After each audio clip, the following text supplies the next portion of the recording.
जिल्हा व सत्र न्यायालय पदभरती 2023-24 मध्ये जे कनिष्ठ लिपिक या पदाची सर्व रिक्रुटमेंट प्रोसेस आहे ती रिक्रुटमेंट प्रोसेस आता संपूर्ण जिल्ह्यामध्ये अंतिम टप्प्यामध्ये आलेली आहे। जवळपास संपूर्ण जिल्ह्यामधील जे स्किल टेस्ट आहेत हे मराठी आणि इंग्रजी दोन्ही स्किल टेस्ट जे आहेत हे आतापर्यंत झालेले आहे आणि आता बऱ्याचशा जिल्ह्यांचे जे आहेत हे इंटरव्ह्यू प्रोसेस सुद्धा झालेली आहे आणि त्यांची फायनल लिस्ट हे अजून पेंडिंग आहे आणि बऱ्याचशा जिल्ह्यामध्ये जे आहेत हे अजून दोन्ही स्किल टेस्ट झाल्यानंतरची इंटरव्ह्यूची जी प्रोसेस आहे ती इंटरव्ह्यूची प्रोसेस सध्या पेंडिंग आहे।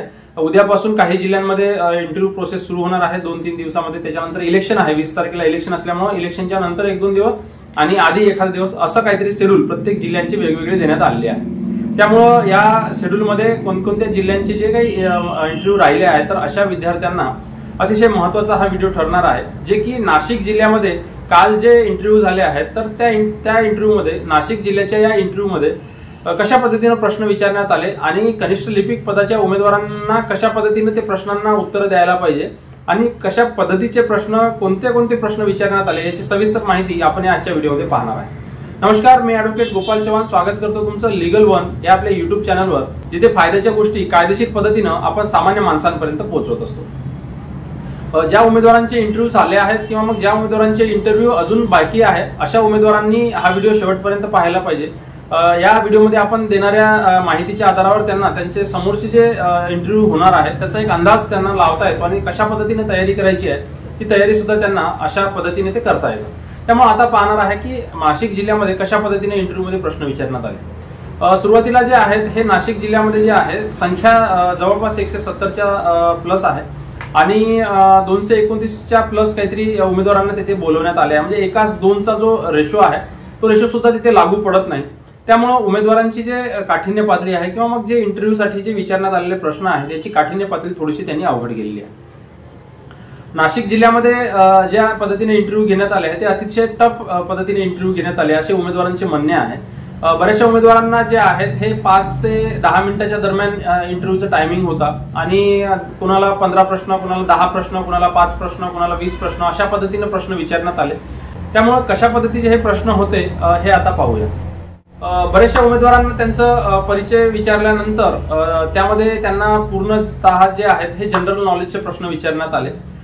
ज्युडिशियलचे प्रश्न काही रेअर होते, त्याच्यासोबतच करंट अपडेटचे प्रश्न विचारण्यात आले। जसं की जनरल नॉलेजचे हिस्टोरिकल प्रश्न जर आपण पाहायचे झाल्यास तर काही उमेदवारांना जे आहेत हे महात्मा गांधी संदर्भात विचारण्यात आले, विनोबा भावे संदर्भात विचारण्यात आले, सरदार वल्लभभाई पटेल यांच्या संदर्भात विचारण्यात आले, डॉक्टर बाबासाहेब आंबेडकर यांच्या संदर्भात विचारण्यात आले, महात्मा फुले यांच्या संदर्भात विचारण्यात आले।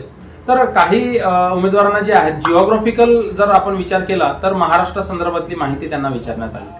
यासोबतच करंट अपडेटचे जे आहेत ते सध्या मुख्यमंत्री कोण आहे, राज्यपाल कोण आहेत, यासोबतच इलेक्शन जे होणार आहे त्या इलेक्शन संदर्भातली माहिती त्यांना विचारण्यात आली आणि सामान्य उमेदवारांना त्यांचं जे एज्युकेशन आहे या एज्युकेशन बेसला सुद्धा बरेचसे प्रश्न विचारण्यात आले की कशा पद्धतीने तुम्ही तुमचं एज्युकेशन करण्यात आलं किंवा मग या पदासाठी तुम्ही तुमच्यामध्ये कोणते गुण आहेत की ज्या पद्धतीने तुम्ही या पदाला न्याय देऊ शकता।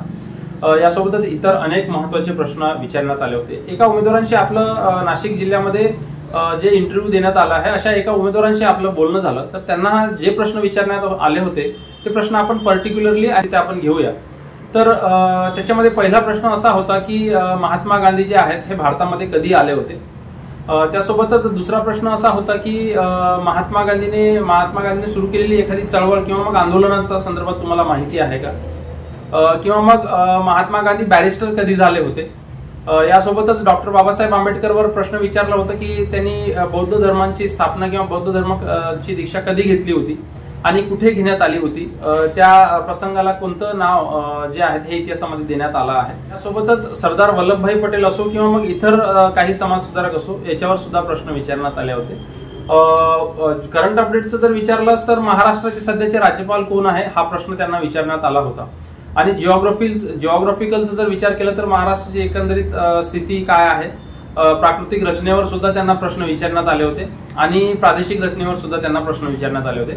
अशा पद्धतीनं जे आहेत हे नाशिकमध्ये एका अर्थाने जनरल नॉलेज म्हणजे तुमचं जे जनरल नॉलेज आपण ज्याला म्हणतो तर याच्यावर प्रश्न विचारण्यात आले होते। त्यामुळे तुमचं एज्युकेशन काय आहे, तुम्ही स्पर्धा परीक्षेची तयारी जर करत असाल तर स्पर्धा परीक्षेच्या आधारावर तुम्हाला प्रश्न विचारण्यात आले होते. तुम्ही जे पद्धतीने काम करत असाल त्या पद्धतीचे तुम्हाला प्रश्न त्या इंटरव्ह्यूमध्ये विचारण्यात आले होते.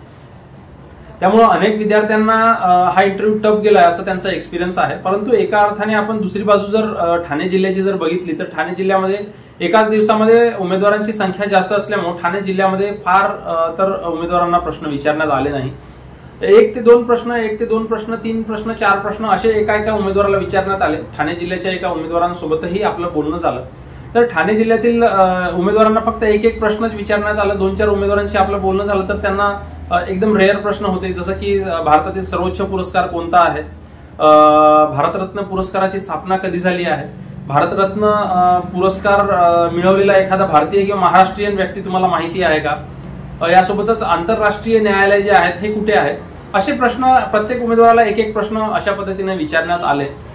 तर अशा पद्धतीने हे इंटरव्ह्यूचं स्वरूप जे आहे प्रत्येक जिल्ह्यानिहाय वेगवेगळं आहे. त्यामुळं त्या जिल्ह्यामध्ये ज्या पद्धतीने प्रश्न विचारण्यात आले होते त्याच पद्धतीने प्रश्न तुमच्याही जिल्ह्यामध्ये विचारण्यात येतील अशातला कोणताच भाग नाही. ज्या पद्धतीने पॅनल असतात, मग ते 3 जजेसचे असो, 4 जजेसचे असो की 5 जजेसचे, आतापर्यंत 4 जजेस आणि 5 जजेसचे पॅनल हे वेगवेगळ्या जिल्ह्यांमध्ये आपण अनुभवले आहे. त्यामुळं ज्या पद्धतीनं पॅनलचे माइंडसेट असतात, ज्या पद्धतीनं रिस्पेक्टेड किंवा ऑनरेबल जस्टिसचे जे माइंडसेट असतो त्याच पद्धतीने ते उमेदवाराला जे आहेत हे प्रश्न विचारण्यात येत असतात. त्यामुळं तिथलं जे वातावरण आहे किंवा मग तिथलं जे ऍटमॉस्फिअर म्हणताना त्या भागातलं जे नॉलेज आहे तर त्या भागातलं एकंदरीत बेसिक नॉलेज जे आहे हे उमेदवारांना कलेक्ट करून असायला पाहिजे. यासोबतच मागच्या व्हिडिओमध्ये तुम्हाला मी सांगितलं होतं की कशा पद्धतीने तुम्हाला माहिती कलेक्ट करायची आहे, कशा पद्धतीने तुम्हाला माहितीचं स्वरूप असायला पाहिजे आणि ज्या उमेदवारांनी मॉक इंटरव्ह्यू आपल्याकडून घेतले तर त्या उमेदवारांना कशा पद्धतीने तुम्हाला इंटरव्ह्यूला फेस करायला पाहिजे, तुमची कम्युनिकेशन स्किल कशी असायला पाहिजे, तुमची आय कॉन्टॅक्ट कशी असायला पाहिजे, हे सुद्धा याच्यामध्ये आपण सांगितलेलं आहे. त्यामुळं ज्या उमेदवारांचे आतापर्यंत मॉक इंटरव्ह्यू झाले नाहीये अशा उमेदवारांचे या इंटरव्ह्यूच्या माध्यमातून किंवा या व्हिडिओच्या माध्यमातून मिळालेल्या माहितीच्या आधारावर तुम्ही जे आहे तुमची तयारी करू शकता.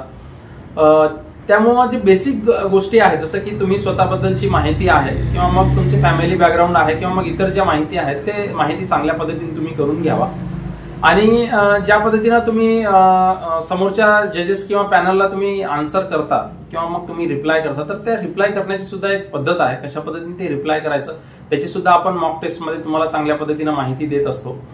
ज्यांना मॉक टेस्ट लावायची आहे ते मॉक टेस्ट लावू शकता. टेलिग्रामला आपला ग्रुप आहे, ते ग्रुपची लिंक मी तुम्हाला डिस्क्रिप्शन मध्ये देऊन देईन. यासोबतच असेच इंटरव्ह्यू संदर्भातले आपण अनेक व्हिडिओ जे आहेत हे व्हिडिओ आपल्या या लीगल वन युट्यूब चॅनलला आपण पब्लिश केले आहे. त्यामुळे ते सुद्धा व्हिडिओ तुम्ही बघून घ्या. 100% तुम्हाला त्या व्हिडिओचा नक्की फायदा होईल. नुकताच सुप्रीम कोर्टचे जे CJI आहेत ते बदलले आहेत त्याच्या संदर्भातली सविस्तर माहिती आपण मागच्या व्हिडिओमध्ये दिलेली आहे.